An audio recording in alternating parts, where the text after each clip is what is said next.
তুমিও কি লড়ছো নিজের সঙ্গে যুদ্ধ? সত্যি বলতে নিজের সঙ্গে যেন প্রতি মুহূর্ত লড়ছি।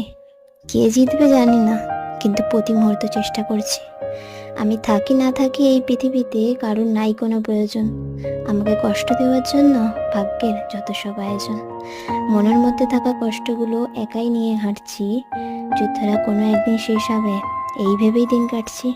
এসবের মধ্যে জানি না কিছু পেলাম না পেলাম, শেষে তো আমি নিজেকেই হারিয়ে দিলাম।